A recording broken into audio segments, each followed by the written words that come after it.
We are here after a electrifying and topsy-turvy roller coaster. There are so many words that can describe what we just saw here at Faurot Field under the lights as the Missouri Tigers, in a fourth quarter which featured 34 combined points, take home a thriller 30-23.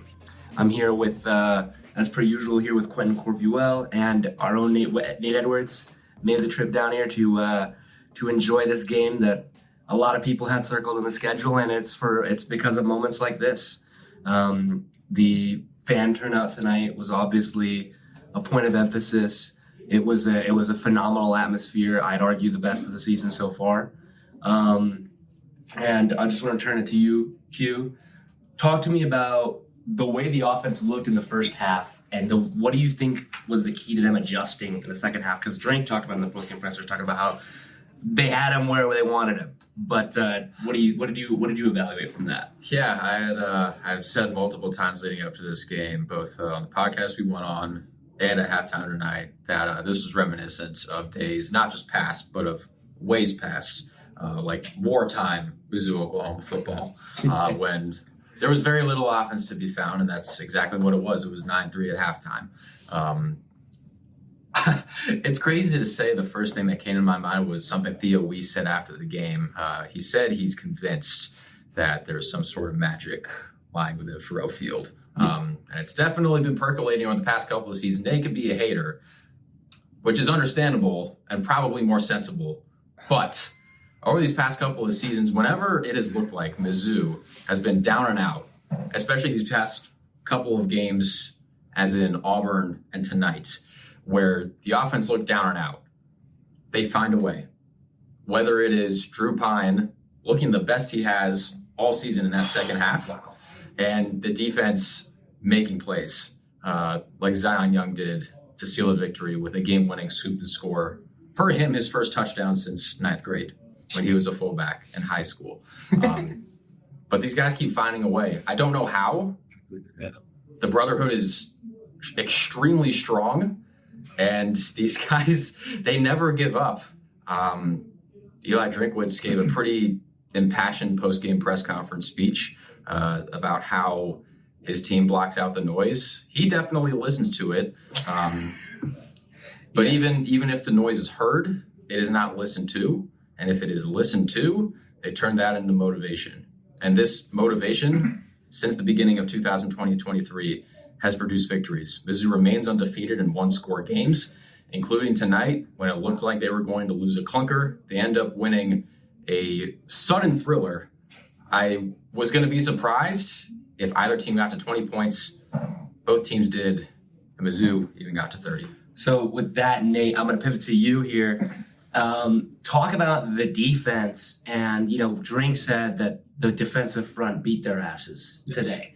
And I think anyone who watched the game could say that's an apt description, because the punter had 43 yards passing and Jackson Arnold, the quarterback, had 74. So this was a game that was a testament to the skill of the defense of Mizzou. But what did you see from them? What do you think worked so well for them today? Well, I think something helps is when you go up against a G5 offensive line, which is what Oklahoma's offensive line is. And no disrespect to those guys. You still have Bill Bedenbaugh on staff. Just one of the greatest offensive line coaches of all time. But even if you give an artist a rusty can to work with, he can probably make art, but it's probably not going to be as good as if he had the tools that he actually wanted. First couple drives, I thought Oklahoma's offensive line was able to get creative in how the running game attacked Mizzou's front. And then Corey Batoon went, turned the knob slightly, and that was done. And what can you do? I mean, the Mizzou fans that are my age, you go back to 2015, certainly, 2019, offensive lines that could not work well together or were suffering from injuries. We've seen what that looks like, and that's what we watched on Oklahoma's sideline, which is, again, mind-numbing if you're my age and you've gone up against Oklahoma 4, 5, 6, 7 times, and usually you lose. The defense really, their strength is the fact that they don't need to create havoc, and they created a metric ton of havoc.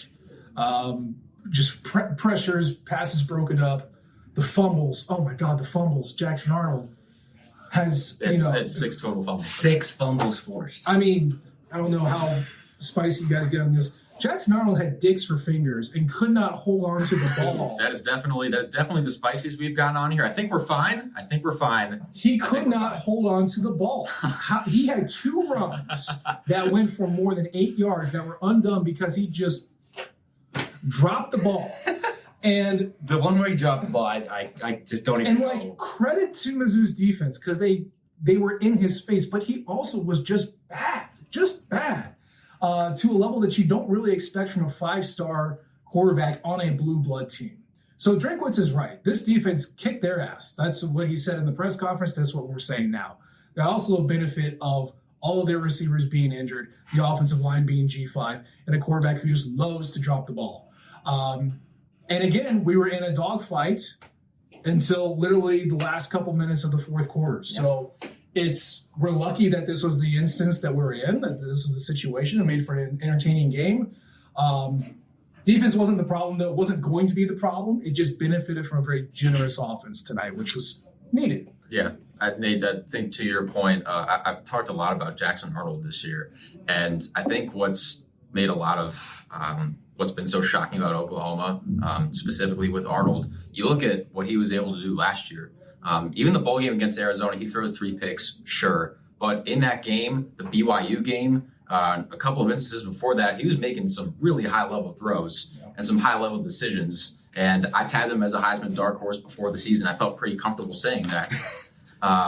But he looked really, really poor tonight. And as Nate said, it really does not help when your top receiving options are not in the game. And the offensive line has now given up over 100 pressures. They were at 93 before tonight per PFF. I find it hard to believe that they did not cross the century mark tonight. That is one of the worst numbers in the entirety of Power 4. There were teams that were above the century mark before tonight. I think UCLA was above that threshold. But nevertheless, that's a really poor number. And as Nate said, the defensive line and the linebackers too. Oh my goodness. Tristan Newson. That play doesn't happen if Tristan Newson does not get into the backfield. I mean, and here's the thing, he rocked Jackson Arnold. And talking about players getting rocked, Sidney Williams unleashed one of the biggest hits I have seen on a football field today.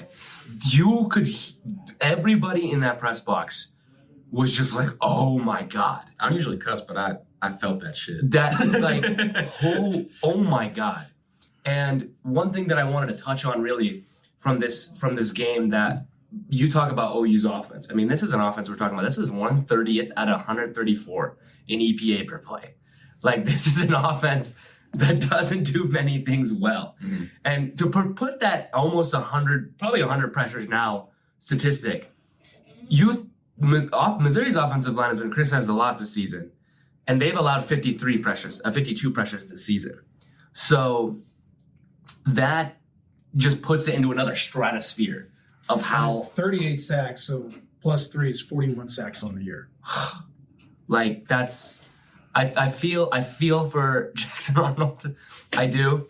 And to your point about dark horse candidate, there's people like me who tabbed Oklahoma State as a potential Big 12 title contender before this year. I heard Q talking about Florida State, thought that Florida State could be a potential ACC champion this year. That's what we love about college football. College football brings unexpectedness. College football brings things you don't expect, and that's certainly what we saw here on the field tonight.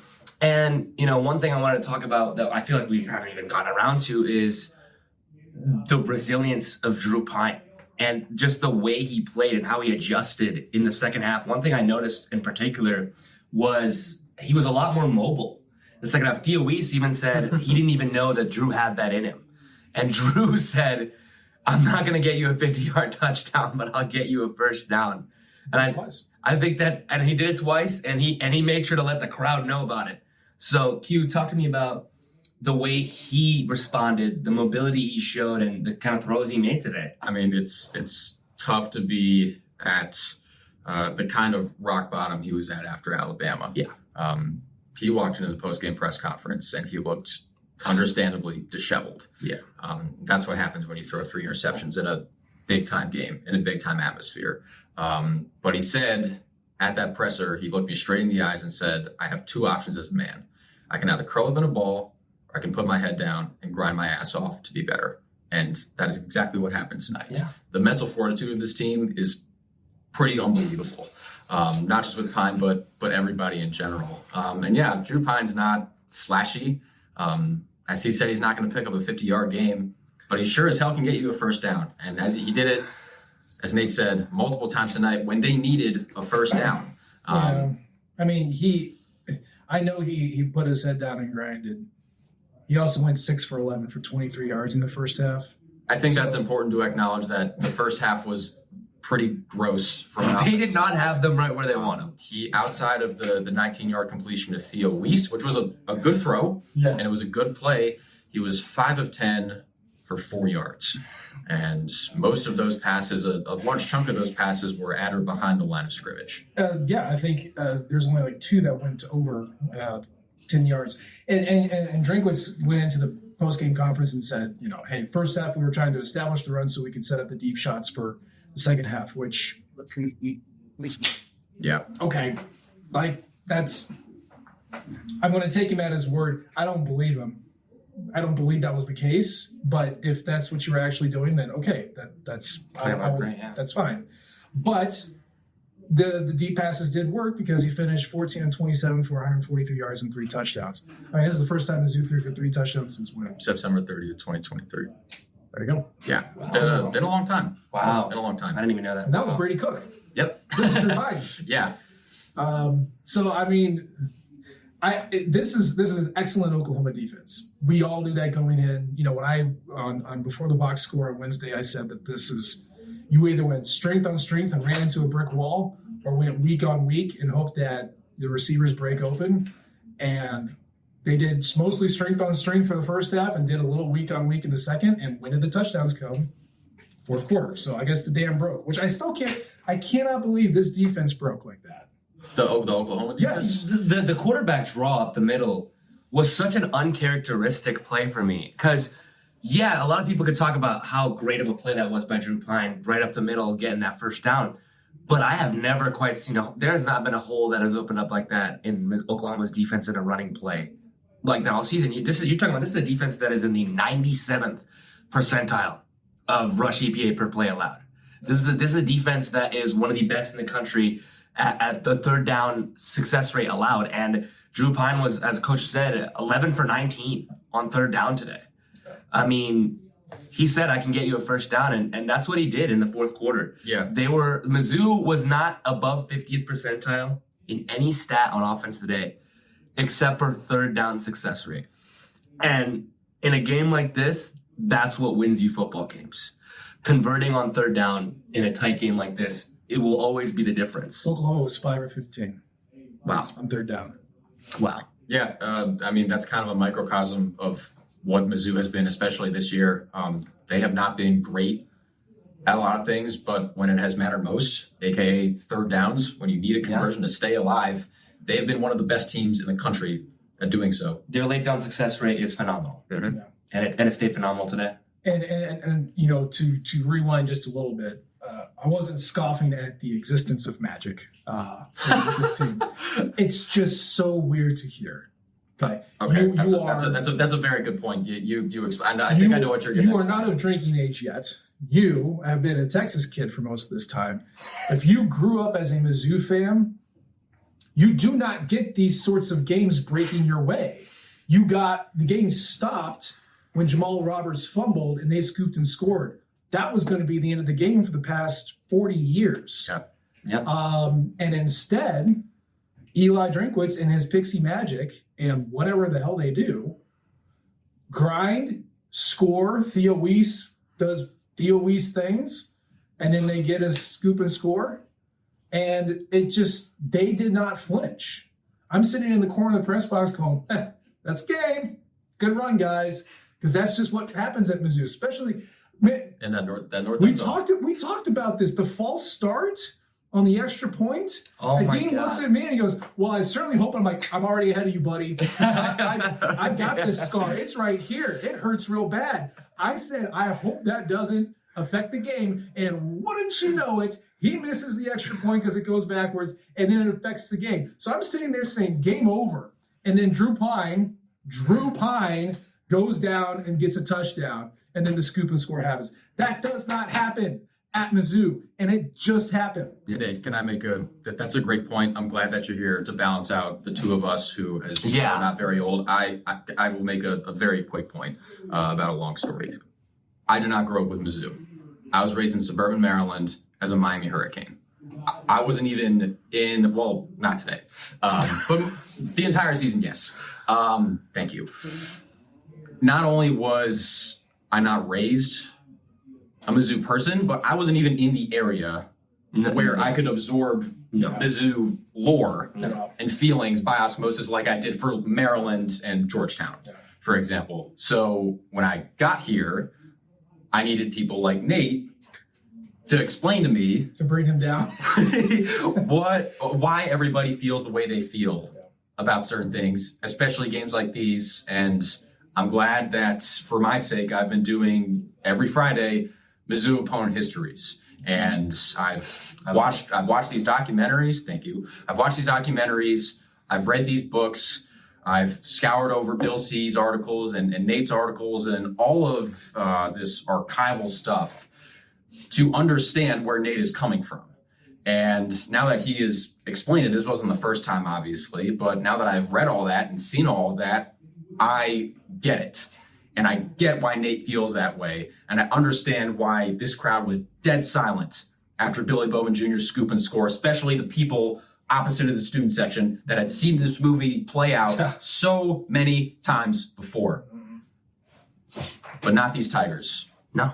Not this team. And just to add on to that, I'm from Texas. I grew up a Pitt fan, so I know a little bit about misery growing up. I've witnessed Mitch Trubisky throw a touchdown with no time on the clock to win the game by 1 point. And to your point, upon I know a guy. He's 56 years old. His name is Justin Jackson. This is Beta Sigma Psi house dad. He looks at me. He texts me during any Mizzou loss, and he always goes, I told you. I was there in 1990, fifth down. I've experienced the worst. And so any Mizzou fan that has experienced this team for a long period of time, it's just an air of, oh, this is happening again. Oh, this is Mizzou. Misery, And these teams under Drinkwitz have found ways to miraculously avoid that. You're talking about 4th and 18 against Florida last year. Mm-hmm. That game, that roller coaster of a moment reminded me a lot of what we saw here tonight. And Theo, he said he was going to take a look at this point first, said this was the best atmosphere he's experienced at Mizzou. He said we're going to put a pin in it. He said, I'm going to review it later. Nate, I want to ask you real quick, where does this rank amongst recent Mizzou wins for you? So you're going to have to excuse the emotion that gets tied to it, because again, as a Big 8 kid, beating Oklahoma never happened. Mm-hmm.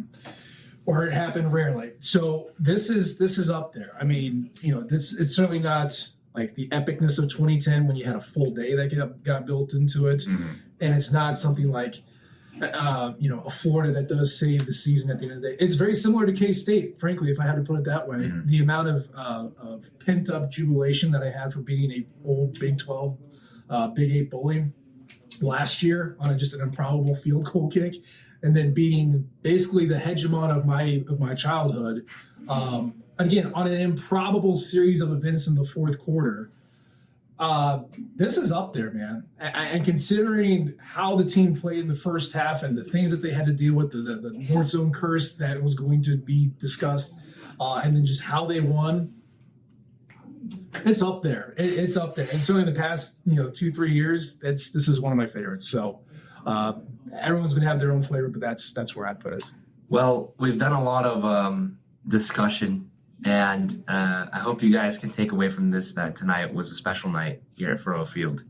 And it was kind of not a full healing of the wound, but definitely, I'd say, a pretty big bandage on the wounds of past for Mizzou fans, especially relating to that football team in what we're going to say, maroon, red, Crimson and cream. Crimson and cream, and the quickness that Nate knew the colors there tells you enough. So I guess real quick. Eli Drinkwitz postgame said that they're shooting for the playoffs. It is okay. This will be the last big thing we talk about before we get out of here. 7-2. Mm-hmm.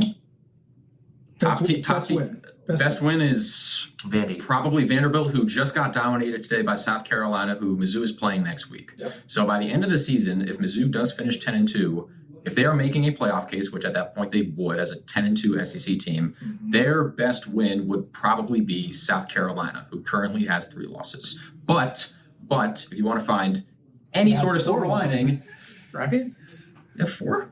No, if we beat them, they would have. They'd have 4. Yeah. That's a good point. But the silver lining you would try to make shine as bright as possible. They were right there with Alabama, and they were right there with LSU. But even so, LSU just got dominated by Alabama today. And so even with the silver linings that could come with saying, hey, our best win is South Carolina, compared to the other teams that might be vying for a playoff spot, Mizzou's lack of a signature win will probably be detrimental, especially because they're 2 nationally televised games against teams that will make the playoff. They got outscored 75-10. And not exactly the most glowing endorsement for this team belongs to be here when your 2 games that were actually the ones that everyone in the country really watched, they had a point differential of -65. Now, and to your point, a lot of people watched that Texas A&M game, and unfortunately for that team, they didn't look like an SEC team. Because at least with playoff team, Alabama, you could say Brady Cook got hurt. Yeah. And Drew Pyne was put in a bad spot. No, yeah. A&M, they had the defense, and the defense kept Mizzou in the game for the first half and simply broke under too great amount of pressure in the second half because the offense was doing pretty much nothing. So with that, I think we're gonna leave you guys here today. And I've been Adeen Rao. And you will still be Adeen Rao. Yes. Never stop being Adeen Rao. I am Adeen Rao. And this is Quentin Corpuel. And this is Nate Edwards. We're very happy to have Nate here for today to give us that, that balance of Mizzou for life and indoctrinated. But signing off, and we hope you guys have a fantastic rest of your day. Thank you, everyone, for tuning in to Rock M Radio, a proud partner of Fans First Sports Network. Rock M Radio is the official podcast network of Rock M Plus, a new and exciting subscription service provided by me and the other voices of Rock M Radio. Please take a few moments to head over to rockm.plus and sign up for an account today. The cost is only $5 a month, and the benefits include access to our live podcast, a subscriber-only message board, weekly newsletters, and more. If you enjoyed this episode of Rock M Radio and would like to see more just like it beamed directly into your personal device, make sure to click the subscribe button below and tell your friends. Our podcast feed is available through the Apple Podcast app for iPhone, Google Podcast app for Android, whatever app you listen to your podcast. You can also find Rock M Radio on Spotify. If you're looking for a podcast about your favorite team that is not the Missouri Tigers, Fan First Sports Network is your answer.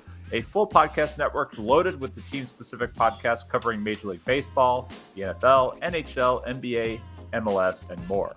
And we'll be back with more episodes of Rock M Radio coming to you soon.